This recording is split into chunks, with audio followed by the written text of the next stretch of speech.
Universitas Veteran Bangun Nusantara atau Univet Bantara merupakan perubahan bentuk atau pengembangan dari Institut Keguruan dan Ilmu Pendidikan IKIP Veteran Sukoharjo. Pada tahun 1993, IKIP Veteran Sukoharjo secara resmi berubah menjadi Universitas Veteran Bangun Nusantara Sukoharjo berdasarkan Surat Keputusan Menteri Pendidikan dan Kebudayaan Nomor 30/1993.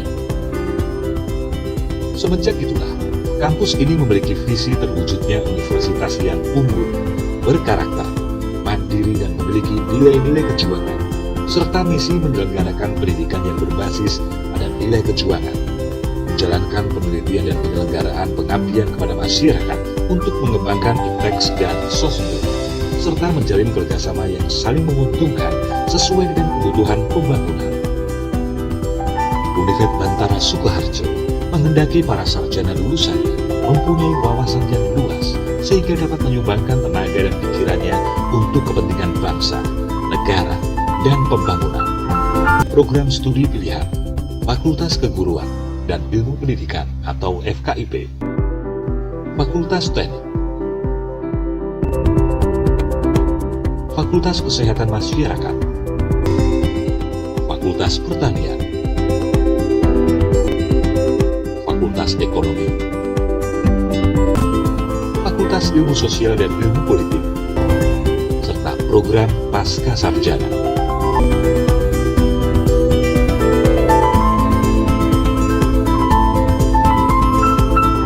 Perkenalkan, nama saya Anis Tiawati dari LPTK Universitas Veteran Bangun Nusantara.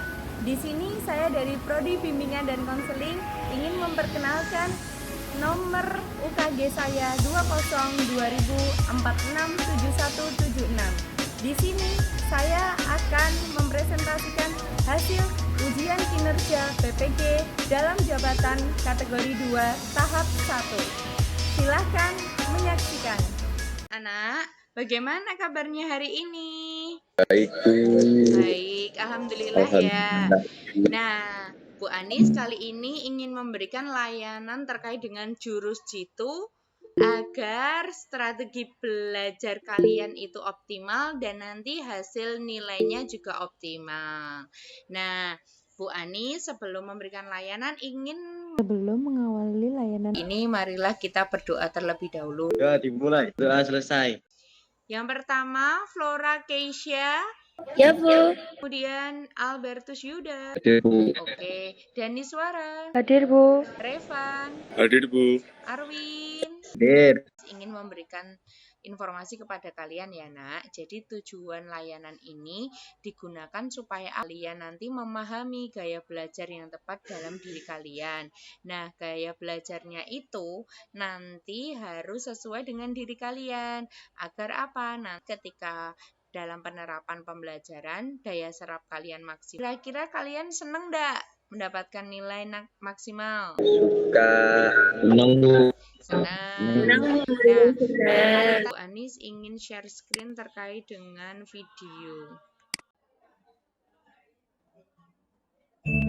Belajarlah menggunakan buku yang berilustrasi dan banyak warna. Tandai materi yang kamu anggap penting.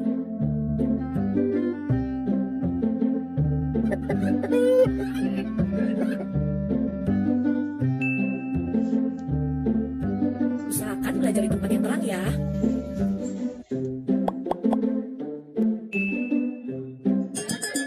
Hindari polusi visual ya.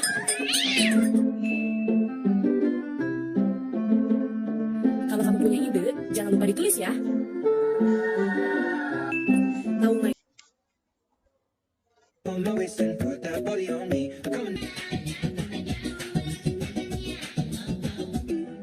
Di mana saja, kapan saja mendengarkan musik.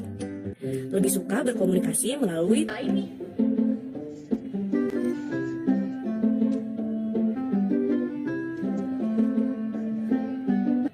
Ya, kenapa? Enggak, ini sih aku lagi ngerjain soal bahasa Inggris. Susah banget soalnya. Oke, yaudah aku balik lagi ke dalam ya kalau gitu. Oke. Fasih dalam berbicara. Efek nomor 15 tuh gimana sih caranya? Nah, ini deh, kamu harus baca dulu nih paragraf 1, 2, 3, 4-nya. Jangan sampai kamu kelewatan deh pokoknya kalimat-kalimatnya. Tipe tipe belajarnya seperti apa? Saya kinestetik, Bu. Oh, Mas Fernando kinestetik sering. Biasanya Saya visual, Bu. Oh, visual. Gimana Mbak Afni? Ya, biasanya saya buat catatan dan ada gambaran-gambarannya biar saya lebih mudah buat memahami. Oh, gitu.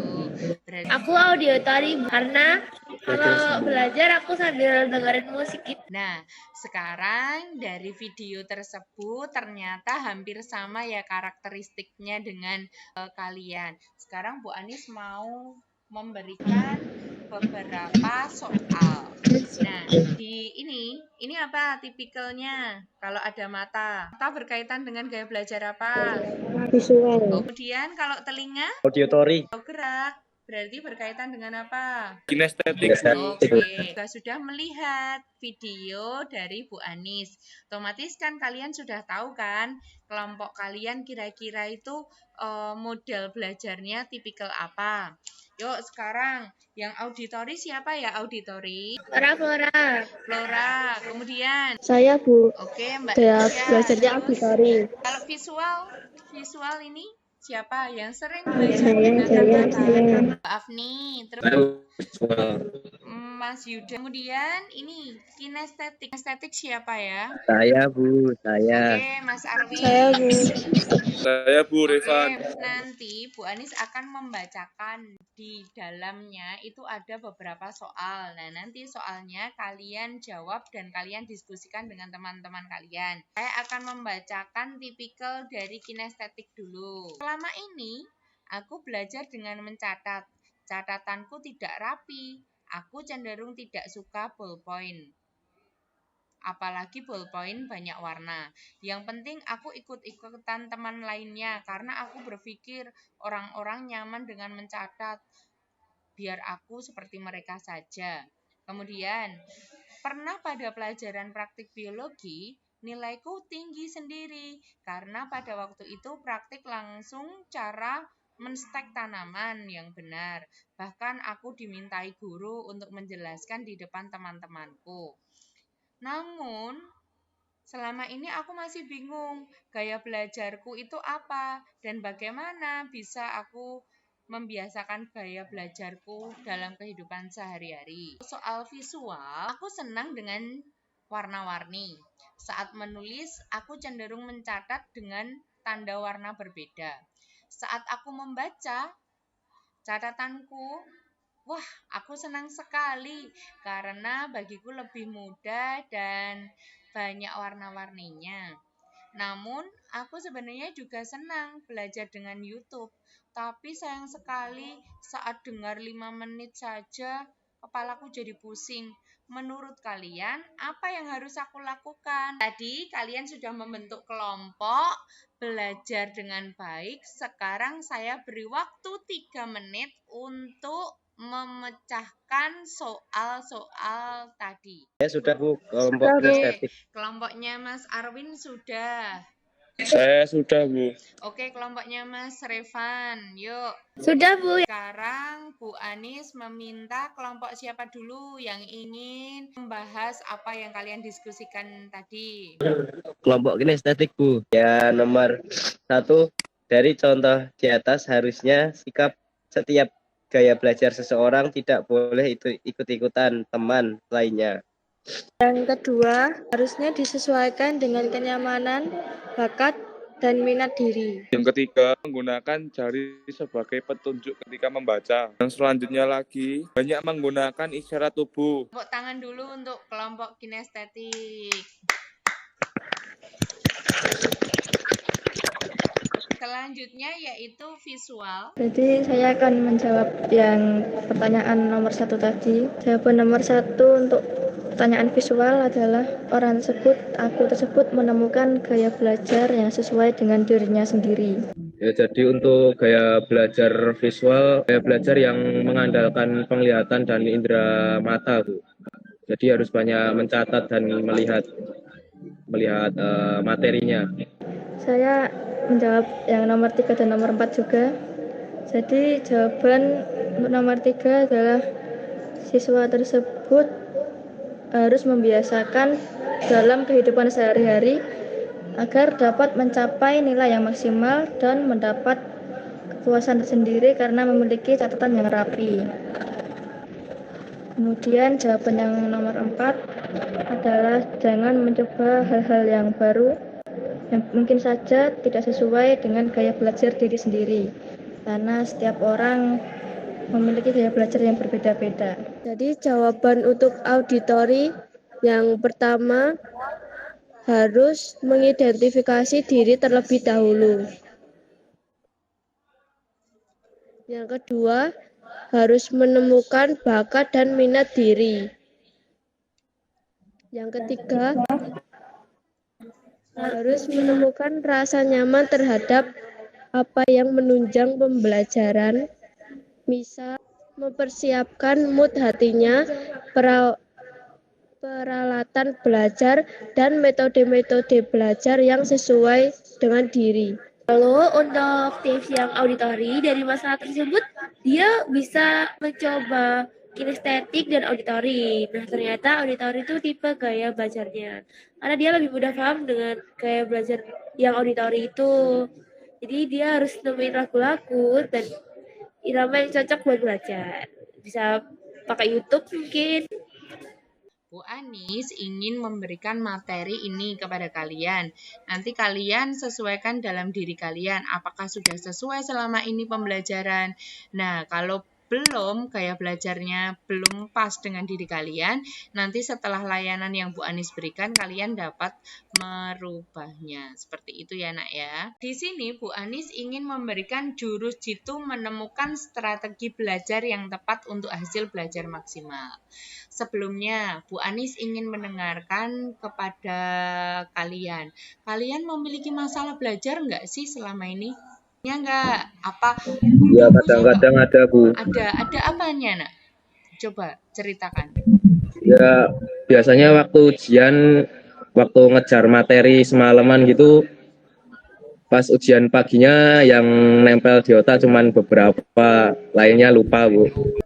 Saya biasanya belajarnya masih campur-campur Bu, jadi ada yang baca materi dari PowerPoint, ada baca dari catatan saya sendiri, terus kadang juga dengerin materi dari YouTube gitu Bu. Oh, berarti Mas Yuda belum tahu ya bagaimana untuk yang pas gaya belajarnya dari Mas Yuda sendiri. Begitu? Iya Bu, masih nyari yang paling nyaman sih Yang sebenarnya. paling nyaman. Oke, nanti Bu Anis akan memberikan pandangan kepada kalian. Dari Winkel, belajar adalah aktivitas mental atau psikis yang berlangsung dalam interaksi aktif dengan lingkungan yang menghasilkan perubahan-perubahan dalam pengetahuan, pemahaman, keterampilan, nilai, dan sikap. Kemudian, Bu Anis ingin menjelaskan ciri-ciri belajar. Adanya kemampuan baru atau perubahan. Nah, perubahan di sini itu adalah perubahan tingkah laku bersifat pengetahuan kognitif, keterampilan maupun afektif. Sikapnya. Bu Anis mau tanya, pada waktu SMP dulu dengan SD, materinya berbeda nggak? Berbeda. Beda Bu. Kenapa berbeda? Ya materi tiap jenjang pembelajaran pasti kan tambah Bu, Oke, benar tambah Pak. sulit, tambah rumit juga. Nah, benar sekali. Ternyata setiap jenjang dalam sekolah itu materinya harus berbeda. Karena apa? Disesuaikan dengan kematangan pola pikir dan perilaku kalian. Maka dari itu, orang yang belajar itu harusnya semakin baik, harus semakin maju, tidak semakin mundur. Kemudian, kedua yaitu perubahan itu tidak berlangsung sesaat saja, melainkan menetapkan atau dapat disimpan. Jadi nanti ketika perubahan perilaku dalam belajar itu sebagai proses. Nah, Bu Anis mau tanya ini kepada anak-anak. Kalian, kira-kira kalau anak SD kelas 1 saya kasih pembagian perkalian, kira-kira semua bisa apa enggak? Enggak semuanya bisa. Nah, enggak semua semuanya bisa. Berarti kalian itu di setiap jenjang sekolah nanti akan diberikan materi sesuai dengan umur kalian. Kemudian yang nomor 3, perubahan itu tidak terjadi begitu saja, melainkan harus dengan usaha. Kira-kira Bu Anis mau tanya, siapa di sini yang pengen cita-citanya jadi guru atau jadi dokter? Siapa? Saya, Bu. Siapa? Ada? Atau cita-cita lainnya? Ingin menjadi psikolog, Bu. Oh, Mbak Afni ingin jadi psikolog. Kira-kira orang yang jadi psikolog itu perlu belajar nggak, Mbak? Perlu, Bu. Ya, perlu banyak belajar, Bu, untuk memahami emosi manusia. Nah, tadi kalian sudah menyebutkan bahwasanya model belajar kalian kinestetik atau visual atau auditori. Bu Anis mau tanya, nah, itu hubungannya terkait apa? Dengan gaya belajar, Bu. Nah, terkait dengan gaya belajar ya. Ternyata gaya belajar seseorang itu berbeda-beda atau ada yang sama? Berbeda-beda, Bu. Nah, berbeda-beda. Makanya ketika gaya belajar itu berbeda dengan orang lain itu nggak masalah, nak. Yang terpenting kalian mengambil kenyamanan yang paling cocok dalam diri kalian, seperti itu. Nah, ini Bu Anis menjelaskan terkait dengan gaya belajar. Kalian tadi menyebutkan bahwa saya kinestetik. Nah, itu berarti kalian tipikal gaya belajarnya kinestetik. Bu, saya visual, berarti terkait dengan gaya belajarnya visual. Bu, saya auditori, berarti terkait dengan gaya belajarnya auditori. Gaya belajar atau learning style sering diartikan sebagai karakteristik dan preferensi atau pilihan siapa, individu itu sendiri, mengenai cara mengumpulkan informasi, menafsirkan, mengorganisasi, merespon, dan memikirkan informasi tersebut. Jadi tidak masalah ketika kalian model belajarnya berbeda yang lainnya. Yang penting daya serapnya kalian paham. Seperti itu ya, nak ya. Kemudian ini ada 3 macam gaya belajar. Yang pertama adalah gaya belajar visual. Visual itu berkaitan dengan apa? Dengan indera penglihatan. Belajar yang lebih banyak menggunakan indera mata sebagai alat untuk menyerap informasi. Orang-orang visual banyak mengikuti ilustrasi atau membaca instruksi sendiri. Visual lebih suka melihat. Betul. Melihat dan mencatat ya. Kemudian auditori. Auditori hubungannya dengan apa? Musik, Bu, atau suara. Pendengaran, Bu. Benar banget. Yaitu gaya belajar yang banyak menggunakan telinga sebagai alat untuk menyerap informasi yang masuk. Orang-orang auditori lebih sering informasi itu ia dengarkan dari orang lain. Sambil dengerin musik. Oh gitu. Atau mungkin kayak butuh penjelasan tapi lewat didengerin aja gitu. Berarti penjelasan dari orang lain ya? Ya, Bu. Oke. Sekarang yang terakhir gaya kinestetik. Kayak Gerakan. Dengan gerak, dengan alat gerak. Benar. Yaitu gaya Gerak. belajar yang lebih menekankan praktik langsung atas apa yang ia pelajari. Orang-orang kinestetik lebih senang kalau dibiarkan mengerjakan sendiri atau praktik langsung. Ciri-ciri orang yang belajar menggunakan visual atau indera mata itu biasanya pertama, rapi dan teratur dalam menulis. Kemudian berbicara dengan cepat. Ketiga, perencana dan pengatur jangka panjang yang baik. Keempat, teliti terhadap detail-detail apapun. Biasanya orang-orang visual itu mengedepankan untuk keestetikan. Yang kelima, pengeja yang baik dan dapat menafsirkan kata-kata yang sebenarnya dalam pikiran mereka. Cenderungnya kalau anak-anak visual itu dia senang mencatat dengan gambar-gambar atau ballpoint warna-warni. Itu konsisten untuk menerapkan dalam kehidupan sehari-hari. Sekarang Bu Anis mau tanya, kira-kira kalau kalian sudah menemukan gaya belajar kalian, namun tidak konsisten dalam kehidupan sehari-hari, hasil belajarnya maksimal apa enggak? Enggak maksimal. Karena Atau apa, nak? Karena untuk mendapat hasil harus ada aksi, Bu. Oke, Ciri-ciri dengan auditori itu yang pertama berbicara kepada diri sendiri saat belajar. Senang membaca dengan keras dan mendengarkan. Di sini yang auditori siapa? Saya, Bu. Oke, Saya, Bu. oke. Karena saya kan suka rock ya, Bu. Jadi sambil denger musik rock gitu. Nah, kan di lagu itu ada tempo-temponya. Jadi bisa hafal materi. Misal nih, aku ngapalin materi ini pas tempo ini. Jadi misal ulangan belajar itu ya kepasin itu loh, Bu. Aku hafal temponya, hafal materinya. Kemudian ini strategi belajarnya. Yang pertama membaca dengan suara atau cerita. Kedua menulis ulang yang dipelajari atau ringkasan. Yang ketiga diskusi, debat, dan wawancara. Keempat mendengar melalui kaset, seminar, lokakarya, atau YouTube. Misalnya berbicara dengan perlahan. Kedua menanggapi perhatian fisik. Ketiga selalu berorientasi fisik dan banyak gerak dalam materi tersebut. Menggunakan jari sebagai petunjuk ketika membaca. Kemudian ketika pada waktu belajar sering kakinya bergerak. Kemudian strategi belajarnya yang pertama adalah mempersiapkan praktik dalam pembelajaran. Kedua, belajar dengan menggunakan gerakan-gerakan yang membantu dalam memahami materi. Ketiga, merancang perencanaan. Yang terakhir itu adalah faktor-faktor yang mempengaruhi hasil belajar. Itu ada faktor internal. Internal itu dari dalam diri atau dari luar? Dari diri, Bu. Internal dari dalam diri, Bu. Oke, dari dalam diri. Lingkungan sekitar. Di lingkungan sekitar, benar. Kemudian yang ketiga adalah faktor pendekatan belajar.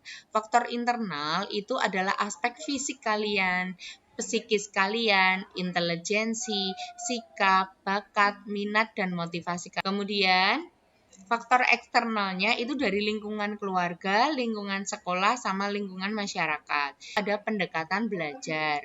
Itu dapat dipahami sebagai segala cara atau strategi yang digunakan siswa dalam menunjang efektivitas dan efisiensi proses pembelajaran materi tertentu. Belum Bu Anis memberikan pada layanan ini, Bu Anis ingin membuat sebuah pantun. Buah dondong, buah serikaya. Belinya di pasar desa. Yuk anak-anak yang luar biasa berikan kesimpulan wujud aksi nyata. Bu Anis ingin memberikan briefing kepada kalian.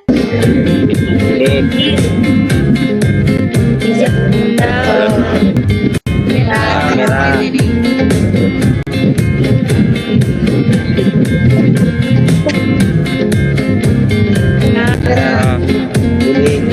Kuning. Hijau.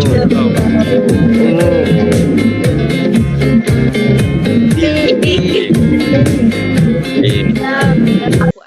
Kesimpulannya apa dari materi Bu Anis? Ya, Bu. Di kesimpulannya kita harus mengerti gaya belajar kita sendiri agar belajar kita lebih efektif, Bu. Oke, apa yang dikatakan Mas Nando. Kira-kira tadi Mas Nando gaya belajarnya apa ya? Kinestetik, Bu. Oke. Ya, Bu. Kesimpulannya kita harus menentukan gaya belajar diri sendiri dan tidak usah mengikuti gaya belajar orang lain. Jadi apa ya? Setiap orang itu kan memiliki gaya belajar yang berbeda-beda dan pasti itu hanyalah satu. Tidak mungkin ketiganya bisa diterapkan oleh satu orang. Intinya gaya belajar saya benar-benar sesuai dengan visual sih. Kalau kesimpulannya menurut saya semua orang punya gaya belajar sendiri-sendiri, jadi tidak perlu ikut-ikut orang lain. Belajarnya harus bukan sendiri yang paling benar buat kita. Selain itu harus konsisten dalam belajar, karena meskipun sudah mendapat gaya belajar yang benar, tapi kalau belajarnya tidak konsisten ya ilmunya juga belum tentu masuk. Oke, belum mengakhiri pertemuan pada pagi hari ini, saya minta nanti kalian mengisikan refleksi, mengisikan lembar LKPD di grup WA yang saya berikan. Ini marilah kita berdoa terlebih dahulu. Berdoa dimulai. Berdoa selesai.